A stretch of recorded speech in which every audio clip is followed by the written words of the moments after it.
Hello, thanks for joining me today. Today's tutorial is on Rethink journals, creating hand-bound journals using a chain stitch. My name is Cheryl and I am with the North Olympic Library System. There really only are a few supplies that you need for these journals and a few tools.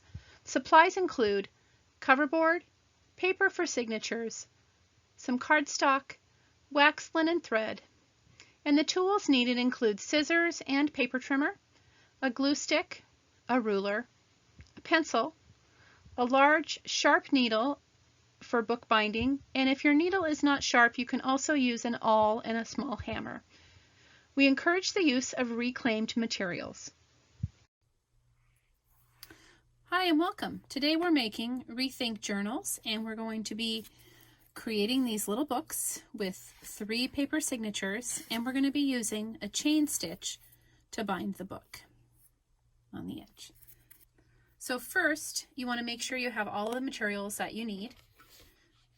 We have 3 signatures. These are 3 sets of 3 pages each, folded, and in your kit you probably had 10 pieces of paper total. You can remove one of them and put the other 3 in 3 sets of 3.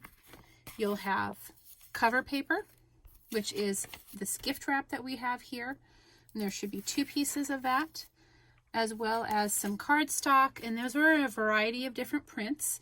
And the cardstock pieces can be used as the covers, or as you can see here, I've cut them down and I'm going to be using them on the inside covers of my books, where you see this graph paper, as a way to kind of hide where we've glued down the edges of our cover paper. So next, I have a piece of scrap, like cereal weight cardboard, that I'm going to be using to create a template. And it doesn't matter how wide it is, but you do want it to be 7 inches in length, which is the same length as your cover chipboard, which we have 2 pieces of here. You'll also want to have on hand a pencil. You should have received some wax linen thread in your kit, a needle, which you'll be using to poke the holes through the edge of your binding, and sew in your wax linen thread. You should have had a glue stick, and additionally, you can choose to use an awl and a small hammer to poke your holes through your chipboard and paper, but the needle will work. You can also use binder clips to help keep things in place as you work your way through. A pair of scissors you'll want to have handy, as well as a ruler. A thimble can also be handy when you're pushing your needle through your papers. So we're going to get started. So for our first cover piece, we're going to lay our gift wrap or paper flat on our work surface. You can see that I put down a mat, and that helps when I go to poke my holes that I don't damage my work surface. So you're going to lay your paper with the right side down, and then the chipboard, it doesn't really matter, but if you lift that up, you can look at it and you'll see that one side is slightly rounded and one side isn't. So it's kind of got a rounded edge to it right here, and then the other side doesn't. So I'm putting the rounded side down. I consider that kind of the front side of it. So you're going to center that on your paper, your cover paper, and you're going to hold it in place and fold up along each edge and really crease that well. Do that on all 4 edges, just making sure you don't move your chipboard as you go. So folding and unfolding on all 4 edges. And I find it easier if you push up from the bottom. If you push up this way when you do it, yeah, that gets a tighter fold. And you can also use a bone folder. It's an optional tool that can help you with those creases. Now that we've folded up on all 4 edges, we're going to try to make mitered corners, and that'll help our cover paper lay flatter when we glue it down. And you do that by going to the corner and folding it up like that and unfolding. So do that for all 4. You can leave them folded while you're working your way around. That also helps keep your chipboard in place.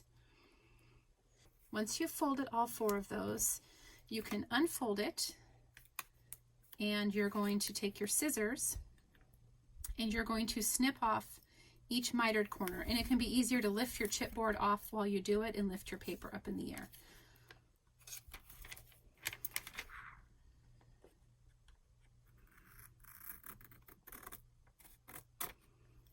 And once you have completed all 4 corners, you can set that piece aside and repeat it for the other cover piece.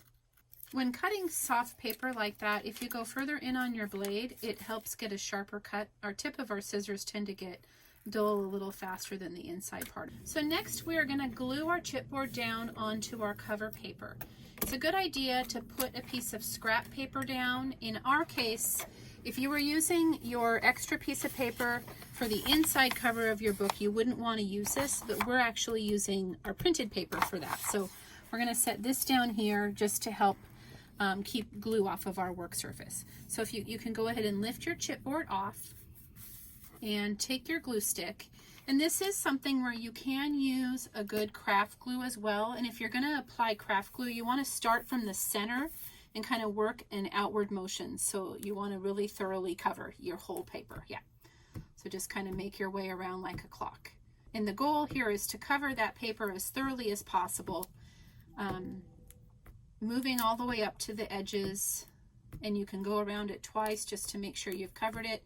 The nice thing about a glue stick is it's not going to dry instantly, so you've got a little bit of forgiveness as far as time goes. So once you've got your glue thoroughly on your paper, you can lay your chipboard down and center it. And again, it's a little forgiving with the glue stick, so when you line up one side, you might have to slide it a little bit to get it exactly where you want it. And then start on one edge and start folding in, and remembering to fold in pretty tight on these edges. And if you feel you need to put a little more glue on those flaps, you can do that at this point. Like if you missed a spot, you can peel it back, yeah. And remember also, you're going to be putting a piece of paper on over this that'll help keep those edges down. So now, if you have a bone folder or a metal edged ruler to push any air bubbles out of your cover and help kind of adhere that glue to the front of the cover.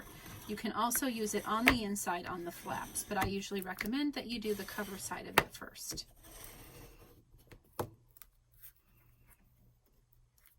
And go outside in, like you're doing there.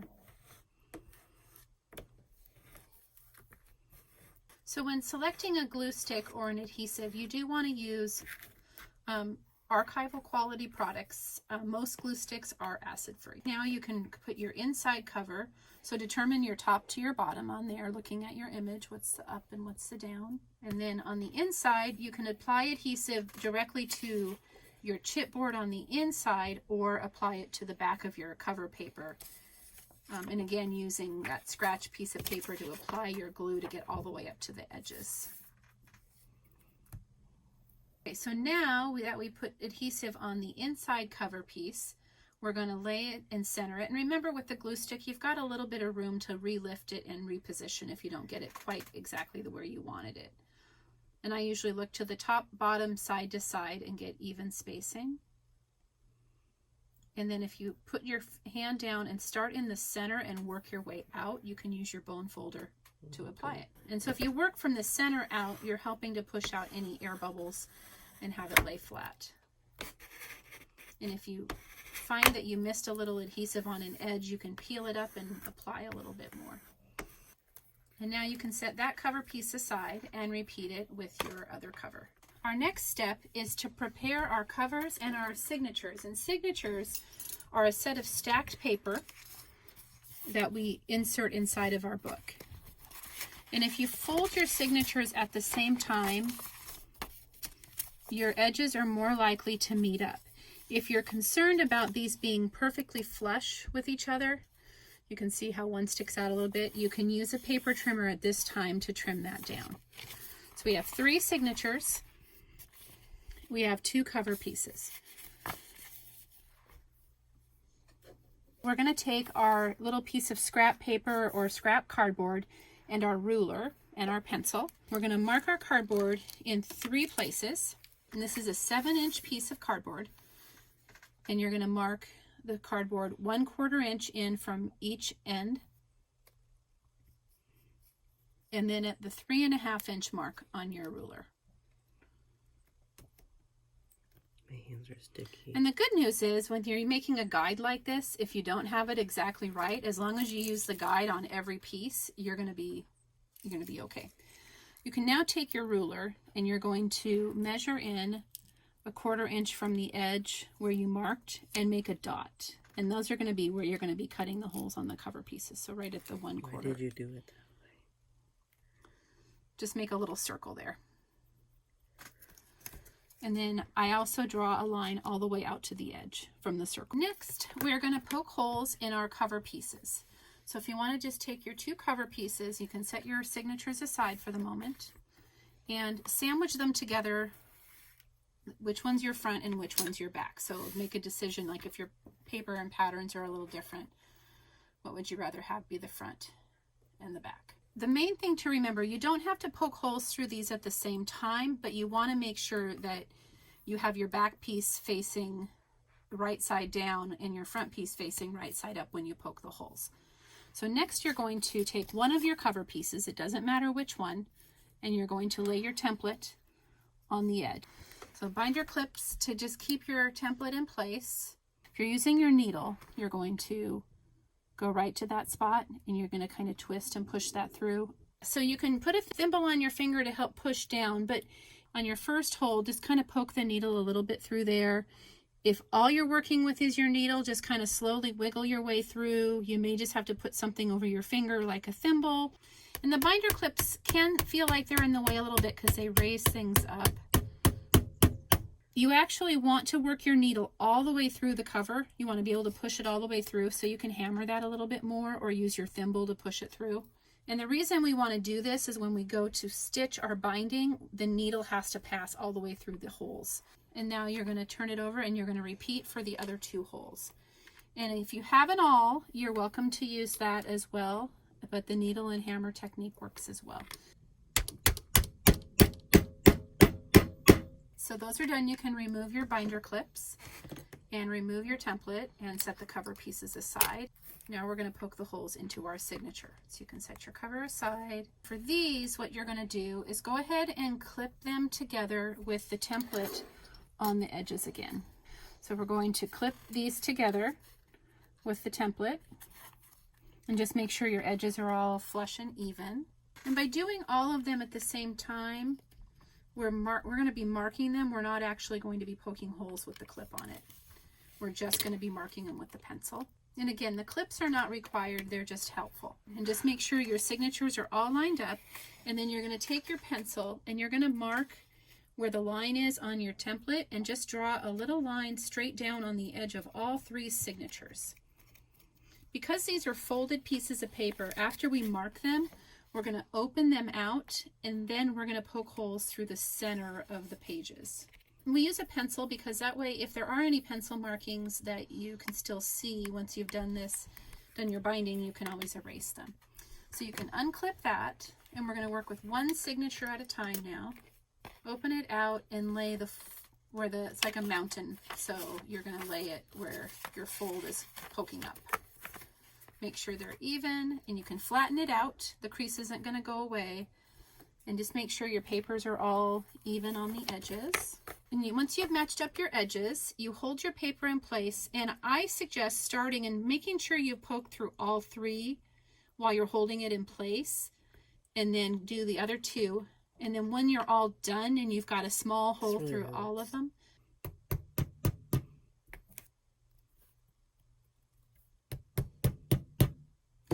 so then you can lift up your signature. Now you're going to take your needle at each of those 3 little baby holes that you've poked, and you're going to make sure your needle goes all the way through each of those papers to make it easier when we do our binding. And then you're going to repeat this step for the other 2 signatures. And you can add as many signatures as you would like to these books. The one thing that you'll need to make sure to account for is that you have a long enough piece of wax linen thread for when you bind your book to account for all the signatures that you include. Now that you have holes in your cover pieces and your signatures, you can refold each signature. This is a good time to check to erase any errant pencil marks that may be on your edges of your binding. And then now you're going to cut a piece of your wax linen thread, and the minimum is going to be the height of your book times the number of signatures, and in our case we have 3. So the minimum is going to be a 21-inch piece. I would suggest accounting for an extra signature at this point. If as a first-time bookbinder and even as a novice like I am, it is helpful to have extra thread. So lay out your book. I have my cover piece, my stack of signatures, and my back cover. And after I've threaded my needle, I'm going to open up this first signature. And I'm going to put my needle through all 3 layers of that first signature from the inside to the outside. So you see that? I'm going to pull this through, and inside that first signature, I want to leave myself a couple inches of a tail. So I'm going to leave myself a few inches here, maybe 2 or 3. All right, so that's the first step. We're going to run that needle through to the outside. Then I'm going to take my front cover, and set it on top of my signature. So I've got the thread coming out of the first one, my cover top, and then I'm going to come up over the top of this signature and push down through that first hole of my cover. Okay. I started by coming out through the top hole of my first signature, around to the outside that came out of here, and then I wrapped it around the top of this. Then next, we're going to go back into that first signature through the exact same hole we came out of. Out through my first hole, around the outside of my front cover, down from the top into that hole, and then now I'm going to re-enter my signature through the same top hole there. So re-entering, opening up that first signature and pulling my needle through. You pull all the way. Yeah, and just hold on to your tail so it doesn't disappear on you. So right there.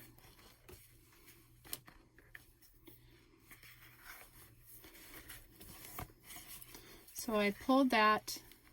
And if you hold your tail, you should be able to pull that tight. Now you can leave your tail loose until the end to help you tighten things up. At this point, you can also just tie off a little knot, and that helps keep things tight as well, if you wish to. All right, so now that I've come back, so I've gone out through this hole, around the outside of my cover, and back into my signature. So we're here, we've got our tail, this, and then next we're going to go down to the middle hole, and we're going to go out and repeat the same steps. So we're going through that middle hole to the outside. So you'll see you'll have a line of thread on the inside. So out through the middle one, around the outside of your cover again. Just like we did on top, we're now going to go through the outside, through the middle hole of the cover.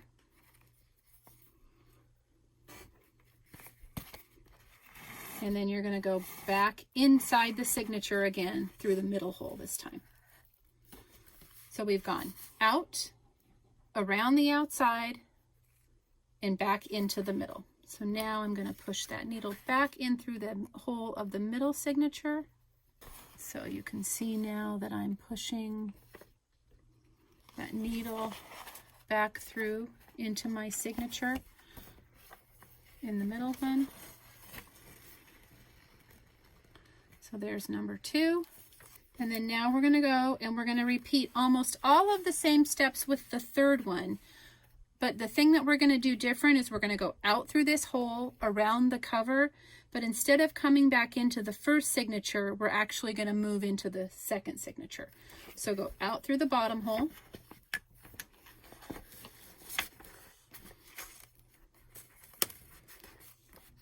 around the outside of the cover, and go inside the cover through this bottom hole. And now, so we've got that. And then on our top and middle, what we did is we went back into the first signature, but we are already done with this one. So now we want to add our second signature. So now instead of going in here, we're going to go into the bottom hole of the middle signature. So instead of going back into the first signature, go into the second one. Okay, so now that I've come in here, I am going to go up to my middle hole, just like we've done on the previous signature, and we're going to poke out through the outside of the second signature. So here, instead of going around the outside of our cover, we're actually going to catch the thread that's connecting the cover with the first signature, and we're just going to run our needle underneath it, and this is where our chain stitch comes into play. So I'm just going to do that and pull that tight. So what we did different with the second signature, when we came out through the middle hole, instead of going around the outside of the cover again, we ran our needle under the thread that connected the front cover and the first signature. So I did that. You can see I pulled that tight here. Now I'm going to re-enter that second signature through the middle hole and go down to the third one. So I'm back on the inside. See where I'm back on the inside here. And now I'm going to go back out through the bottom, the third hole, and repeat the same step. Again, because I'm in the second signature, I'm not going to go around the cover. I'm going to go underneath the thread connecting, look at that here, go underneath the thread connecting the first signature and the cover to make my chain stitch. And then we're back at the bottom again. So we don't want to go back into our second signature. We're going to now go in and be connecting our back cover, because this is our last signature, and our third signature. So now, instead of going back into the second signature, we're going to be adding our back cover and our third signature. And we do that by going not right into the third signature, but think of it like the front cover where we came out through a hole, we go in through the outside of the cover now. So we go through. So you add these? Now we're going to add the back cover first. Before the third? Yes, we're going to go around the back cover and then go into the third signature through that hole. Make sure I'm giving you guys. So I came out through the third hole of my second signature, went around the outside of my back cover because we want to make sure we add the back cover, and then now I'm going to go in through the third signature. Just need to make sure I'm getting through all three pieces of paper and I missed one. Out through the third hole of the second one, around through the top of the back cover, and into that same hole in the third signature. So there's a lot of steps and it feels pretty confusing to start, but once you start doing these, you'll see there's kind of a pattern to it. Once we're inside that third signature, we're going to kind of repeat the same steps similar to what we did on the first one when we were including the cover, but we're also still catching the stitch for so back out through my signature. So I'm back out through the middle one and I need to catch my cover. So I'm going to go around the outside of my cover.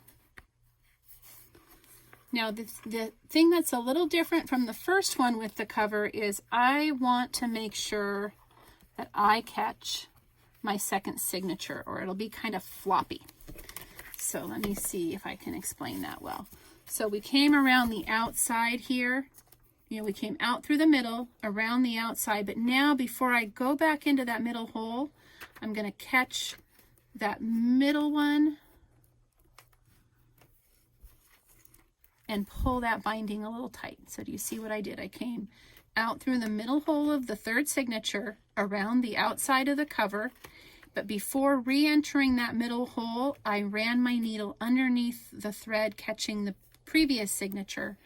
And now I can re-enter my middle one again, my middle hole. Okay,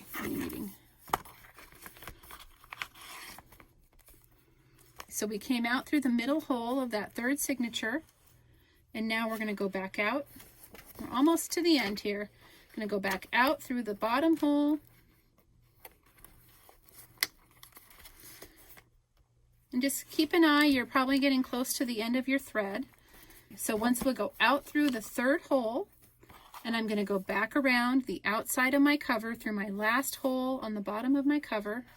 So we see we've got that. And then again, before I re-enter my hole that I just came out of, I'm going to catch my thread underneath that connected to the other one and go back in through that bottom final hole. And at this point, it can take a little finagling, but this is a chance to do some tightening before you tie things off. So if you're particularly loose on your book, you can do tightening at this point. You kind of have to work your way slowly through. So now that I have this tightened up, I'm going to run my needle underneath my thread, and I'm going to tie a knot here. And then that I can snip. So that one's done, and I'm going to go back to the front of my book, and I find it easier just to re-thread that needle with that little bit of tail that's there, because it gives you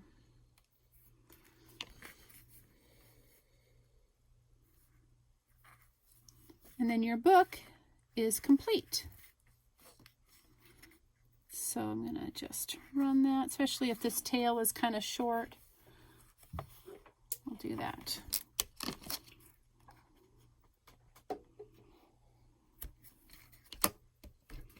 And it's always a good idea as you're putting your book together, especially once you get more comfortable with doing the binding, to tighten, to kind of keep things tight as you go. So you can see the book is finished. At this point, my pages are overhanging a little bit. I can use a paper trimmer and clean that up a little if I'd like, just by opening up my book this way and snipping that. But I would suggest using a paper trimmer for that. Over scissors, it can be really hard to get a good straight edge. And you can use your book for any purpose that you like.